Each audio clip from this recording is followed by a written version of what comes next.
चलिए, आज मैं आप लोगों से सामुदायिक संगठन के बारे में बात करूंगा। और लास्ट टाइम में मैंने सामुदायिक संगठन पे प्रश्न भी कुछ लिए थे और क्वेश्चन भी करवाए थे आप लोगों से। उसकी अवधारणा, परिभाषा, विधि, रणनीति इत्यादि चीज़ों पर हमने चर्चा कर चुके हैं हम लोग। स्क्रीन साफ दिखाई दे रही है आप लोगों को? क्लियर है स्क्रीन? बताइए। हाँ, तो आज हम लोग सामुदायिक संगठन में एक और पॉइंट, सिलेबस अगर आप यूजीसी का देखें तो उसमें मेंशन किया गया है मानव पूंजी को लेकर और सामाजिक पूंजी को लेकर। ठीक है, आज हम इन्हीं के बारे में जानेंगे। मानव पूंजी क्या है और सामाजिक पूंजी क्या है।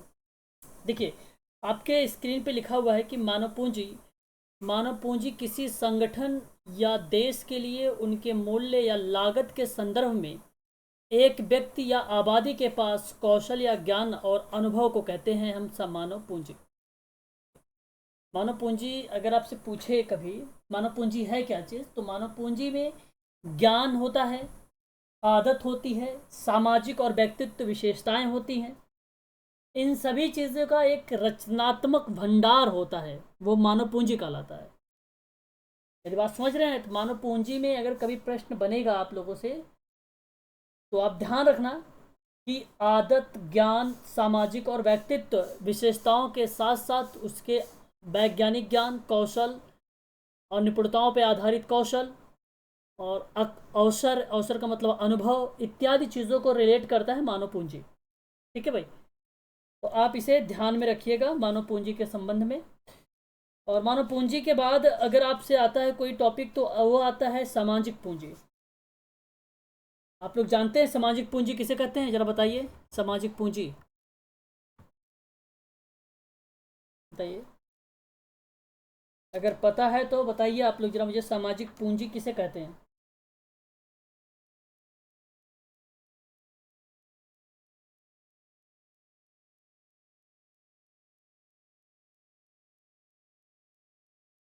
अच्छा, चलिए, अच्छा देखिए। ओके, चलिए देखिए, सामाजिक पूंजी हम क्या कहेंगे? म्यूट हो जाइए। सामाजिक पूंजी उन लोगों के बीच संबंधों का नेटवर्क है जो किसी विशेष समाज में रहते हैं और काम करते हैं, जिससे समाज प्रभावी रूप से कार्य कर सके, वह आपका सामाजिक पूंजी होगा। और सामाजिक पूंजी में अलग अलग विद्वानों ने अलग अलग तरीके से अपना विचार प्रकट किया है। ठीक है, फ्रांसिस के समाजशास्त्री थे इस्माइल दुर्खिम महोदय ने सामाजिक पूंजी के बारे में क्या बताया था? किसी को पता है भाई? बताइए जरा। इस्माइल दुर्खिम जी ने, इस्माइल दुर्खिम, नहीं नहीं, उन्होंने कहा कि कुछ ऐसी अवधारणाएं हैं, कुछ ऐसे कॉन्सेप्ट हैं समाज में जो आप लोगों को उसे ध्यान में रखना चाहिए।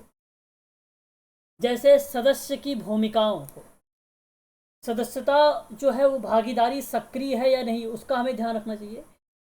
और दूसरी चीज़ ये कि वो लोग कितने मॉडिफिकेशन या कितने परिमार्जित हुए हैं समुदाय में, उसका ध्यान रखना चाहिए। लोगों को कितने अवसर मिल रहे हैं, मतलब ये सब विशेष समाज में रहने वाले, तो ये एक प्रकार का जो है सभी का संबंधों का एक जाल है। और ये बात सही है, सामाजिक संबंधों का जाल अगर बात कहा जाए तो सामाजिक संस्थाओं की गतिविधि है ये। तो एक प्रकार से हम कह सकते हैं कि यह एक प्रकार की सामाजिक पूंजी है। ठीक है, तो सामुदायिक संगठन में मानव पूंजी और सामाजिक पूंजी व्यवस्थाएं जो होते ये इन्वॉल्व हैं, और ये स्वयं को नियंत्रित करती है। ठीक है, और अपने पर्यावरण में जो असामाजिक व्यवहार है उसको अलग भी करती है असामाजिक व्यवहार से। ठीक है, और मानव पूंजी बेसिकली आर्थिक चीज़ों को रिलेट करता है। ठीक है, और गतिविधि समाज में ज़्यादा से ज़्यादा लोगों तक पहुंचाया जा सके, वो रिलेट करता है सामाजिक पूंजी को। मानव पूंजी, बताइए, समझ आया?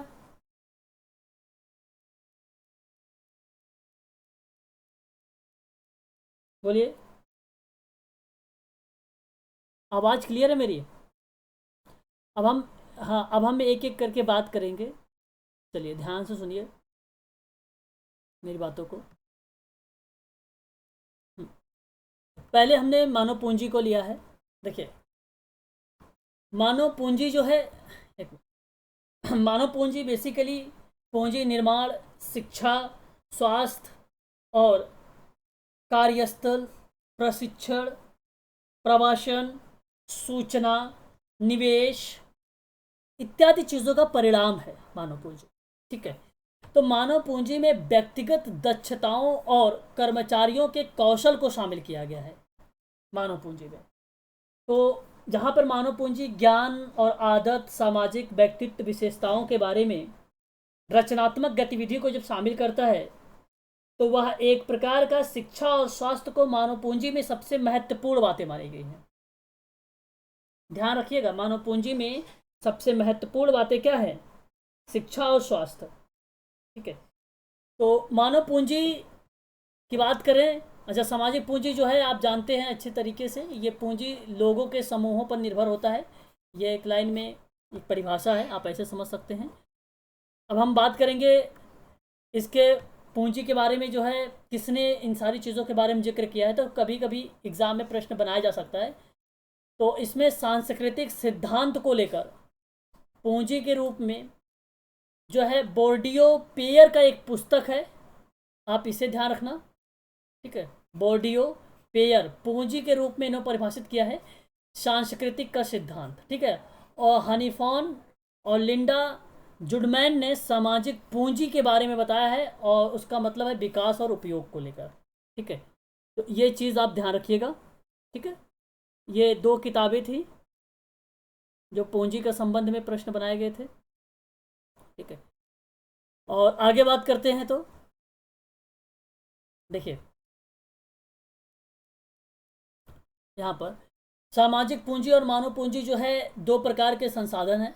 मानव पूंजी और सामाजिक पूंजी के बीच का अंतर, मानव पूंजी विभिन्न व्यक्तियों के पास ज्ञान मौजूद, कौशल, ज्ञान, अनुभव और उसकी आदतों, सामाजिक और व्यक्तित्व विशेषताओं के बारे में जिक्र करता है संदर्भ में। और वहीं अगर मैं सामाजिक पूंजी की बात करूं तो उन संसाधनों के संदर्भ में काम करता है जहां पर सामाजिक नेटवर्क, एक व्यक्ति दूसरे व्यक्ति से अगर जुड़ा है ना, तो ये एक प्रकार का क्या है? सामाजिक नेटवर्क है। मेरी बात समझ रहे हैं ना आप लोग? या क्या है ये? सामाजिक नेटवर्क है ना, ये एक दूसरे से एक व्यक्ति जुड़ा हुआ है ना। ठीक है, तो इससे ये जुड़ा है, इससे ये जुड़ा हो सकता है, इससे ये भी जुड़ा है ना। तो यह एक प्रकार का क्या है? एक सामाजिक पूंजी है। ठीक है, और मानव पूंजी में आप लोगों के एक परिभाषा बता देता हूँ, उसे आप ध्यान रखना। आपने नाम सुना होगा प्रोफेसर मायर का नाम, है ना, प्रोफेसर मायर का नाम। और आप इस परिभाषा से क्लियर कर लेंगे कि मानव पूंजी होता क्या है। पहले तो आप जानिए कि मानव पूंजी का जो मतलब है तकनीकी दृष्टि से प्रशिक्षण करने के लेकर, प्रशिक्षित देने को लेकर है। ठीक है, प्रशिक्षण करने के परिप्रेक्ष्य में है। और मानव संसाधन को मानव पूंजी में परिवर्तित करने के लिए मानव पूंजी में निवेश की आवश्यकता होती है, निवेश की आवश्यकता होती है। तो प्रोफेसर मायर ने कहा कि मानव पूंजी निर्माण ऐसे लोगों को प्राप्त करने तथा उसकी संख्याओं को बढ़ाने की बात किया था। किसकी बात कर रहा है? संख्याओं को बढ़ाने की बात कर रहा है। तो याद रखना आप लोग, ठीक है।